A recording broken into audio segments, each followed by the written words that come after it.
Visiones y revelaciones completas de Ana Catalina Emmerich.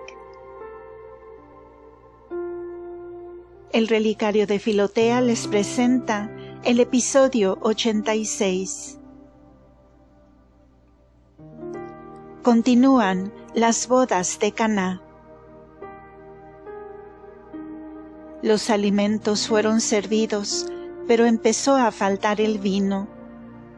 Jesús estaba ocupado en enseñar. Cuando vio pues la Virgen María, encargada de procurar esta parte del banquete, que el vino iba faltando, fue a donde estaba Jesús, y le recordó que él había prometido proveer el vino. Jesús en ese momento hablaba de su Padre Celestial. Contestó a María: Mujer, no te preocupes, no lleves cuidado, y no me lo des a mí. Mi hora aún no es llegada. Estas palabras no encierran contestación dura a su madre María. Dijo mujer y no madre, porque en ese momento, como Mesías e Hijo de Dios, cumplía una misión misteriosa delante de los discípulos y de todos los parientes, y estaba allí en su grandeza divina. En estos momentos en que Jesús como Verbo encarnado obraba, el que es nombrado por lo que es más honrado y viene a ser enfeudado en su obra con ser llamado por lo que es, como una dignidad y un cargo. Así, María era la mujer que había engendrado a aquel que allí estaba y al que se recurría por el vino, y quería decir que él era hijo de Dios más que hijo de María. Cuando Jesús estaba en la cruz y María lo lloraba, dijo él: Mujer, he ahí a tu hijo, señalando a Juan.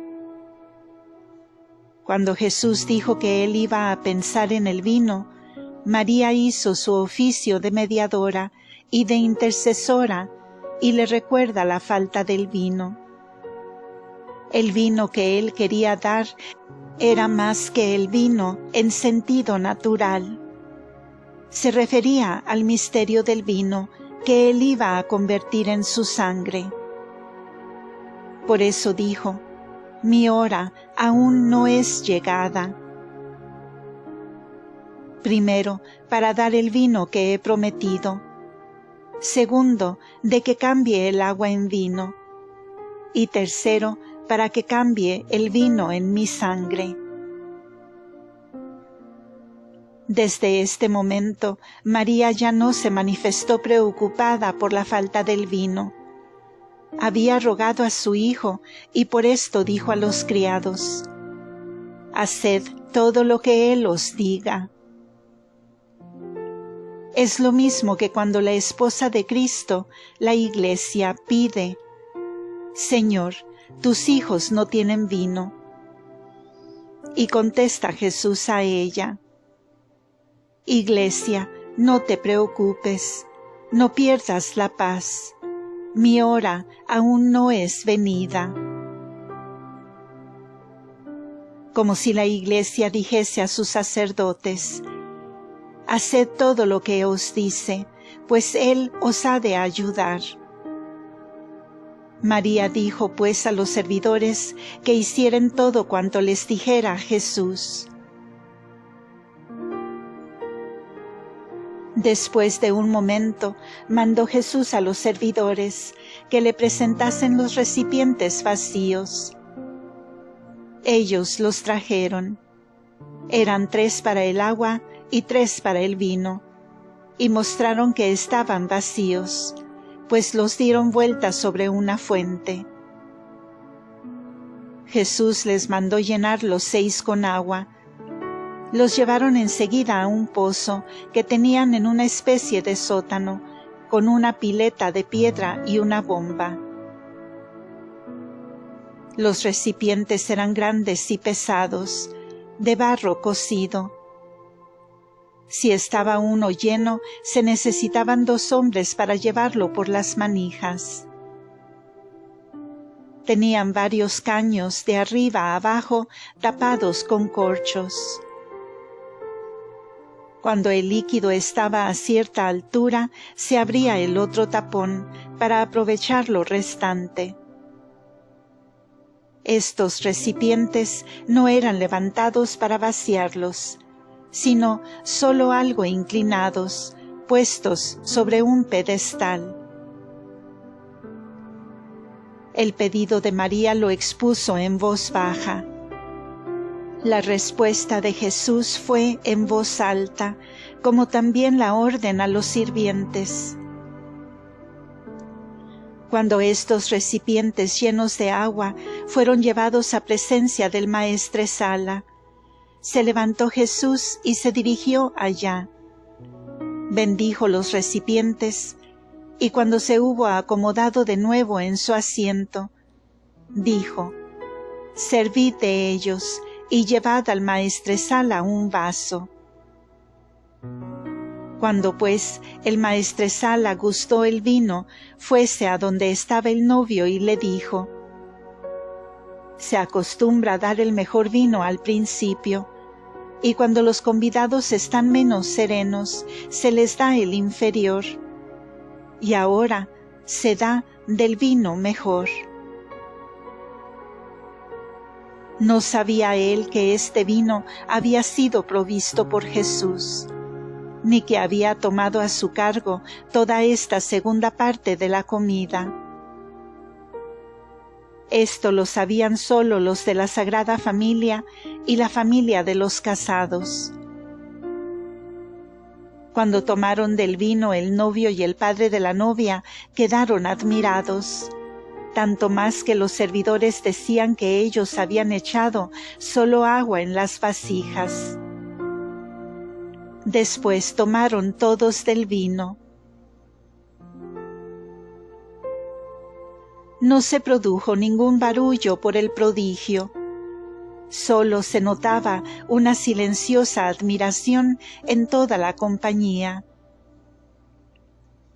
Jesús enseñó muchas cosas a propósito de este prodigio.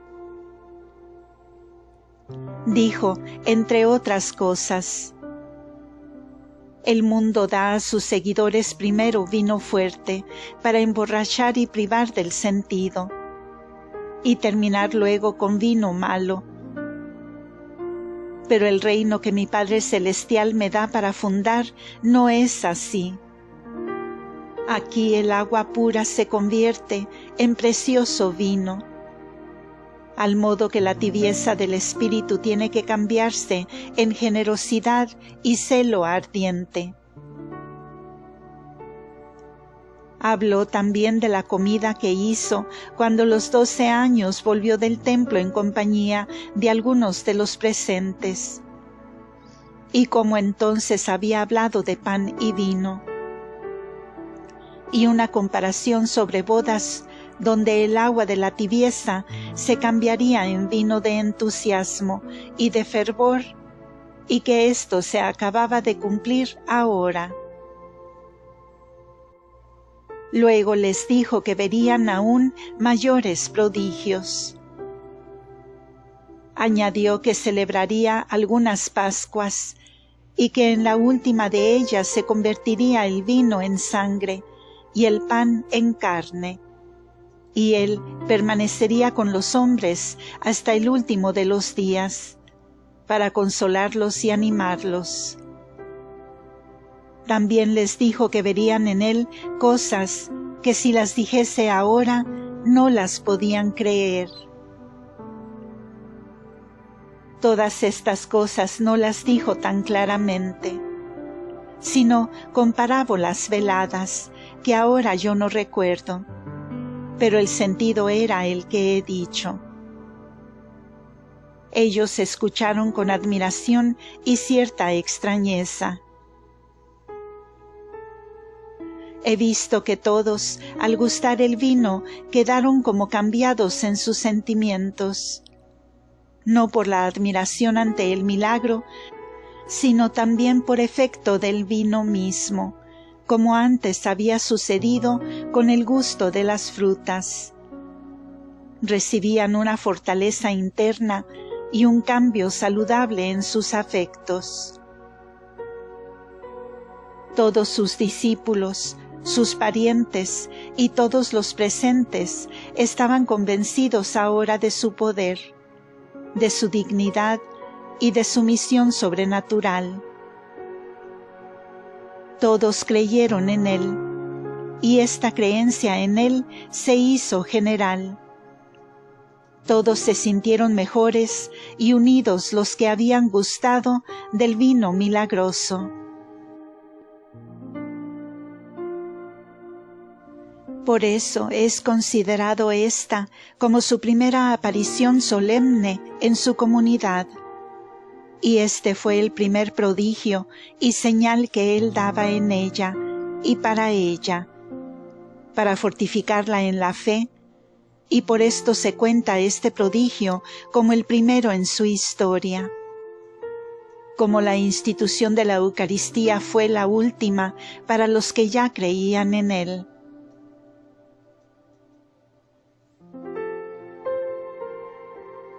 Conclusión de las bodas de Caná. Enero 3. Al concluir la comida de bodas, acercóse a Jesús el novio solo, y habló con él, lleno de humildad, y le declaró cómo todas sus pasiones se habían apaciguado, y no sentía ya deseos, y se proponía vivir en continencia con su esposa, si ella lo consentía. Y habiendo venido la esposa, diciendo lo mismo con Jesús, los llamó a ambos y les habló del matrimonio y de la pureza que tanto agrada a Dios y de los frutos múltiples de la castidad y del Espíritu. Habló de muchos profetas y de santos, personas que habían vivido en castidad y habían ofrecido a Dios Padre su carne, y que éstos adquirían hijos espirituales, convirtiendo a hombres perdidos, a los que habían conducido al bien, y que esta descendencia es santa y grande.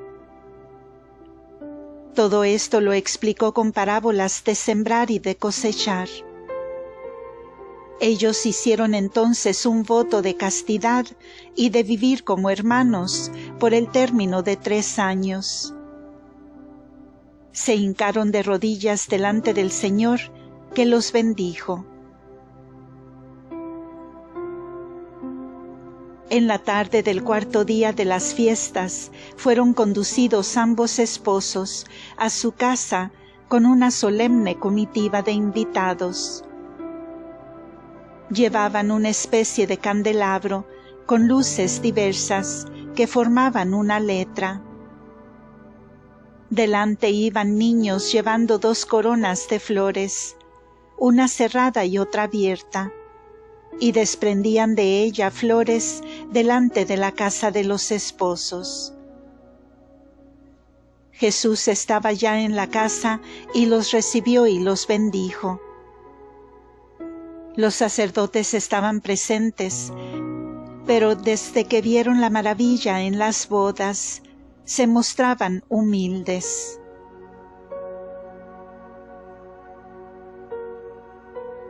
Enero 5. En el día de sábado enseñó Jesús en la sinagoga de Caná por 2 veces. Habló refiriéndose a las fiestas de bodas, a la obediencia y a los piadosos sentimientos de los esposos. Cuando abandonó la sinagoga, se vio rodeado de personas que le pedían de rodillas se compadeciese de los enfermos. Obró aquí 2 curaciones milagrosas. Un hombre había caído de una torre, había muerto, y tenía todos los miembros despedazados. Jesús se acercó a él, le ordenó a los miembros, tocó las roturas que presentaba y le mandó levantarse e ir a su casa, lo cual hizo él muy gozoso, después de haber dado gracias a su Salvador. Este hombre tenía mujer e hijos. Fue llevado también a un poseído del demonio, que estando furioso había sido atado a una piedra. Jesús lo libró del demonio y de sus ataduras. Curó también a varios gotosos y a una mujer hidrópica, pecadora. Fueron 7 a los que sanó. Las gentes no habían podido venir antes por las fiestas de boda, y como oyeron decir que después del sábado se iba a retirar de allí, ya no quisieron detenerse más. Los sacerdotes, después que vieron el milagro de las bodas, le dejaron obrar, y estas curaciones se hicieron en presencia de ellos. Los discípulos no estaban presentes.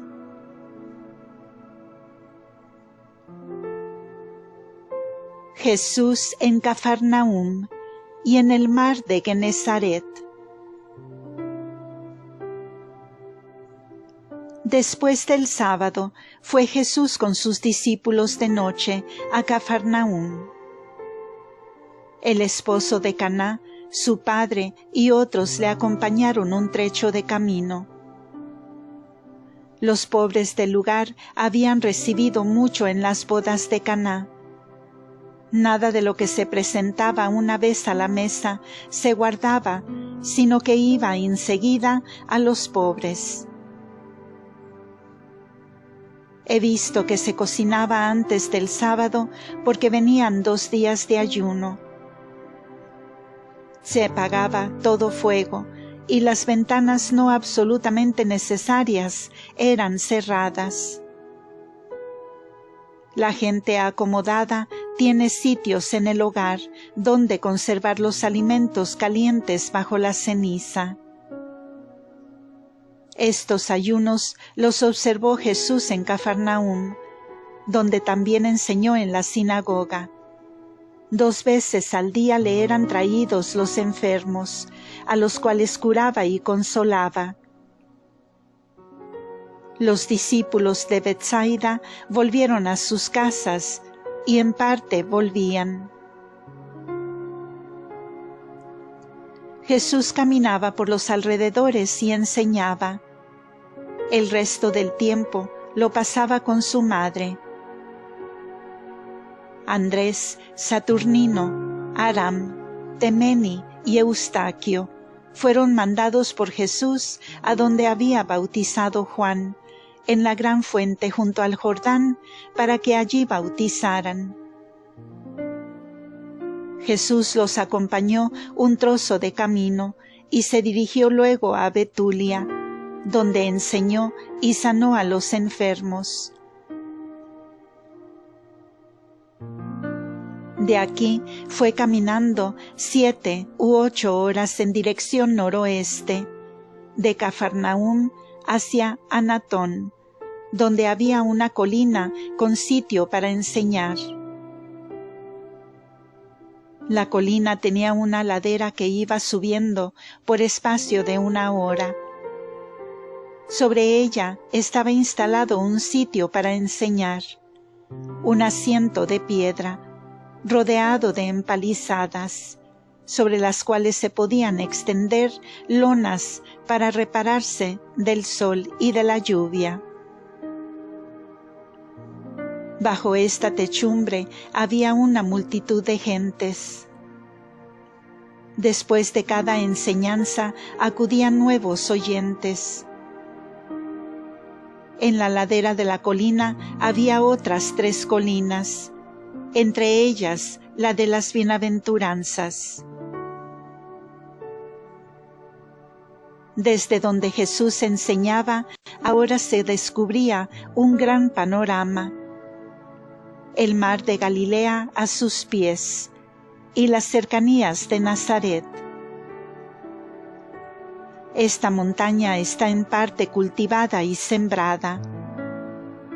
La mayor altura donde enseñaba Jesús sin cultivo alguno. Los alrededores están cercados con murallas, cuyos restos se descubren más ahora. Parecen restos de torres. En los alrededores de la montaña están los pueblos de Anatón, Betanat y Negel, que dan la idea de que en otros tiempos pudieron haber formado una gran ciudad. Fin de este episodio. Continuará.